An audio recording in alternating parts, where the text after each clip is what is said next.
लेकिन यमुना भगवान बलराम की लीला में सम्मिलित होने के लिए नहीं आई। बलराम जी को क्रोध आ गया और श्री बलराम जी ने अपना हल उठाया और कहा, आज जमुना को खोद करके कई धाराओं में विभक्त कर दूंगा, जमुना का अस्तित्व ही समाप्त हो जाए। फिर तो यमुना जी बलराम जी की सेवा में उपस्थित हो गई और श्री बलराम जी ने अपने सखा मंडली के साथ जमुना के तट पर क्रीड़ा की, जल क्रीड़ा की। इसके बाद कथा आती है कि उसी समय पौंड्रक नाम का एक व्यक्ति था, कारुष देश का राजा था। काशी के आगे एक छोटा सा राज्य था, पड़ोस में, काशी के पड़ोस में कारुष, वहां का राजा था पौंड्रक। वो अपने को कहता था, मैं भगवान वासुदेव हूं। नकली शंख चक्र लगाकर, पीतांबर पहनकर, मोर मुकुट पहनकर घूमता था और कहता था, मैं भगवान विष्णु का अवतार वासुदेव हूं, असली वासुदेव मैं हूं। और उसके प्रशंसक अंधभक्त उसको भगवान कहते थे। ये चारों तरफ चर्चा का विषय हो गया। भगवान के पास भी सूचना आई। भगवान द्वारिकाधीश ने कहा, कोई बात नहीं, समय आएगा, देखा जाएगा। लेकिन उसका अहंकार बढ़ता गया, वो अपने को भगवान के रूप में सर्वत्र प्रचारित करने लगा, मैं भगवान हूं। सोचो, भगवान के इस धरती पर प्रकट रूप में विद्यमान रहते हुए पौंड्रक जैसा व्यक्ति अपने को भगवान घोषित कर रहा था। आज तो कलयुग है। आज इस कलयुग में कितने ढोंगी पाखंडी अपने को भगवान घोषित कर रहे हैं। आज हिंदू समाज को ऐसे भगवानों से बचने की जरूरत है। भाव के नाम पर, भक्ति के नाम पर पाखंड को फैलाना, और जितने भगवान बनने चले सब जेल की हवा खा रहे हैं। हाँ, सब जेल के अंदर। भगवान ने कहा, तुम भगवान बनने चले हो तो पहले मेरी जन्मभूमि का दर्शन करो, जेल में चलो। सब जेल चले गए वहां। भगवान मत बनो, भगवान के दास बनो। अब तो महाराज जिसको देखो वही धर्म के नाम पर भोली भाली जनता के मनोभाव का किस प्रकार शोषण होता है। क्या क्या बातें प्रचारित की जाती हैं। बोले ये तो कृष्ण के स्वरूप ही है, ये अवतारी पुरुष हैं। कौन अवतारी पुरुष है? सबका पांच भौतिक शरीर है, पृथ्वी जल तेज वायु आकाश का बना हुआ। हाँ, किसी का आचरण शुद्ध पवित्र है जीव, कोई भगवान भगवान नहीं है इस धरती। भगवान तो भगवान ही। और इस भ्रम के कारण ही सनातन धर्म में अनेक प्रकार की समय समय पर विकृतियां और उपद्रव खड़े होते रहे। आज इस बात से सावधान होने की आवश्यकता। कुछ भी करे और वो श्रेष्ठ है, ऐसे कैसे हो सकता भाई? अवतार हैं, कलयुग के नहीं हैं, सतयुग के पुरुष हैं, धरती पर अवतार लिए हैं दुनिया को भक्ति का बताने के लिए। बोले ऐसी ऐसी बातें कहकर एक दूसरे का महिमा मंडन करना, और करता कौन है? बोले इसी प्रकार अपने को दिव्य अवतारी पुरुष घोषित करने के लिए वो उनको कहते हैं, वो उनको कहते हैं। एक कहावत है पुरानी कि उष्ट्राणाम विवाहे च गीतम गायन्ति गर्दभा। हम बहुत कड़वी बात कहते हैं, बहुत लोगों को बुरा भी लगता होगा, लेकिन दवा बहुत कड़वी होती है, वही फायदा भी करती है। आज ऐसे पाखंडियों से बचने की आवश्यकता है।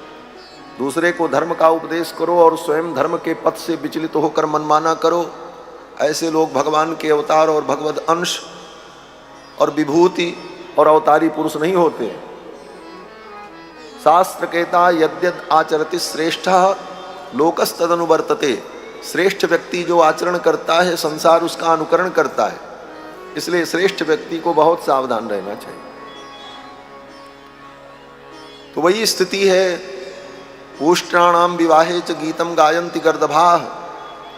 एक ऊंट का विवाह हो रहा था तो गधे गीत गा रहे थे। उष्ट्राणाम विवाहे च गीतम गायन्ति गर्दभाः। ऊंट के विवाह में गधा गीत गा रहा था और क्या कह रहा था, बोले अहो रूपम, क्या रूप है इस दूल्हे का, ऐसा सुंदर दूल्हा हमने तो देखा ही नहीं। तो दूल्हा क्या कहता था, अहो ध्वनि, कितना सुंदर ये गधा राज गा रहे हैं। तो ऐसे ऐसे संसार में गधे ऊंट का जो संयोग है, यह सनातन धर्म को और विकृत कर रहा है। ये बहुत कड़वा सच है, समसामयिक भी है। उष्ट्राणाम विवाहे च गीतम गायन्ति गर्दभाः। और क्या प्रशंसा करते, बोले परस्परम प्रशंसन्ति अहो रूपम अहो ध्वनि। क्या रूप है, क्या ध्वनि है। आज हिंदू समाज को सचेत होने की आवश्यकता है, नहीं तो धर्म के नाम पर ठगने खाने वालों की भी इस धरती पर कमी नहीं है। कोई भगवान बन रहा है, कोई किसी के पास डायरेक्ट भगवान का संदेश आ रहा है, भगवान आकर के बता रहे हैं उसको तुम ऐसा करो। गजब की बात है महाराज। हम तो आपको सच्ची बतावें, भगवान किसी को आकर के प्रत्यक्ष कुछ नहीं बताते होताते। भगवान को जो बताना है उन्होंने शास्त्र में सब कुछ बता दिया है। ये शास्त्र ही भगवान की वाणी है और ये सदा के लिए बता दिया है। इसका अनुसरण करो और इस भ्रम में मत रहो कि भगवान आकर के तुमको कुछ बताएंगे और ऐसे सबको बताते होंगे। और ये जो बड़े बड़े लोग दिखते हैं उनको ऐसे भगवान आके बता देते हैं, कुछ नहीं बताते होता। बहुत सच्ची बात है। शास्त्र के पथ पर चलो। भगवान कहते हैं श्रुति स्मृति मयि वाक्य, ये श्रुति और स्मृति ही मेरी आज्ञा है। मैंने बता दिया है, एक बार बता दिया। जैसे भारत सरकार ने एक बार संविधान बना दिया, अब उस संविधान से तुम चलो। रोज रोज तुमको संविधान सिखाने के लिए, बताने के लिए सरकार नहीं आएगी। उस संविधान को जानना तुम्हारा कर्तव्य है। उस राष्ट्र में रहते हो तो उस संविधान को जानो और उसके हिसाब से चलो। सरकार तुम्हें बार बार आके नहीं बताएगी कि ये संविधान है तुम ऐसे करो, ये संविधान है ऐसे तुम करो। उसी प्रकार से परमात्मा का शाश्वत संविधान शास्त्र है और वो अनादिकाल से है। बस उसी संविधान को फॉलो करो और उसी के हिसाब से चलते रहो, कल्याण की प्राप्ति हो जाएगी। यही गीता में भगवान ने कहा है। तो नकली भगवान से बचने की आवश्यकता है। और मुझे लगता है कि शायद इसीलिए गीता में भगवान ने कहा कि कलयुग में ऐसे बहुत नकली भगवान पैदा होंगे। इसलिए भगवान ने अर्जुन से कहा, अर्जुन मत्तः परतरम नान्यत् किंचिदस्ति धनंजय। हे धनंजय, मुझसे परे कोई भगवान नहीं है, मुझसे बड़ा कोई भगवान नहीं है। भगवान ने स्वयं गीता में कह दिया। अब भगवान से बड़ा कौन भगवान पैदा होगा दूसरा यहाँ। लेकिन पौंड्रक अपने को कहता था मैं भगवान हूं, और भगवान जैसा अभिनय करता था, शंख चक्र लगा ले वैसे ही घूमे। और आजकल तो महाराज इतना बढ़िया साधन हो गया, भगवान जैसा अभिनय करो और फोटो खींच लेंगे, फोटोग्राफर तुम्हारे साथ एक से एक रहते। आजकल यही सब तो धंधा है। फिर वो सब वायरल किया जाएगा। देखो ये छवि उनके अंदर दिख रही है। कितना इमोशनल लोगों को ब्लैकमेल किया जा रहा है धर्म के नाम पर। दुर्भाग्य है। बंधुओं, मैं निवेदन कर रहा था कि पौंड्रक अपने को भगवान कहता था। एक दिन उसने पत्र भेज दिया द्वारिका, और पत्र में लिखा कि हे कृष्ण, तुम अपने को भगवान वासुदेव कहना बंद करो और ये चक्र धारण करना छोड़ दो। मैं असली वासुदेव हूं। पत्र द्वारिका में जब पढ़ करके सुनाया गया, यदुवंशियों का खून खौल गया। इसकी इतनी हिम्मत, इसने यहां पत्र भेज दिया। अब तो इसका प्रतिकार करना चाहिए। भगवान ने कहा चलो। भगवान चल पड़े और भगवान ने जाकर के पौंड्रक को ललकारा और कहा, देख तूने कहा था कि असली भगवान मैं हूं, तुम चक्र धारण करना छोड़ दो। तो भगवान ने कहा, लो मैं अपना चक्र छोड़ रहा हूं, अगर तुम भगवान हो तो इस चक्र को धारण कर लेना। छोड़ा भगवान ने सुदर्शन चक्र। भगवान का सुदर्शन चक्र जब चला सौदर्शन निज्जहानादिश तिरस्कृत्य सावित्रमर्चि बाह्या बाह्यांधकार क्षत जगदंकार भूमना सुधामना दोह खर्जू दूर गर्जत विबुध रिपु बधु कंठ वैकल्य कल्या ज्वाला जाज्वल्यमाना। वो भगवान का दिव्य सुदर्शन चक्र जब चला, पौंड्रक का सिरच्छेद हो गया, चक्र ने पौंड्रक का सिर काट दिया, गए भगवान काम से। काशी नरेश आए लड़ने के लिए उसके तरफ से, उसके मित्र थे। काशी नरेश आए लड़ने के लिए, भगवान ने काशी नरेश को भी मार डाला। काशी नरेश का सिर उठा करके काशी में फेंक दिया और जाकर के वो सिर गिरा राजमहल के दरवाजे पर। काशी नरेश के पुत्रों ने देखा, ये तो मेरे पिता का सिर है। पता चला द्वारिकाधीश कृष्ण ने मेरे पिता को मारा। अपने पिता के वध का बदला लेने के लिए काशी नरेश के पुत्रों ने काशी के पंडितों को बुलाकर तांत्रिक यज्ञ कराया और तांत्रिक यज्ञ में कृत्या प्रकट की कि ये कृत्या जाकर के कृष्ण को मार डाले।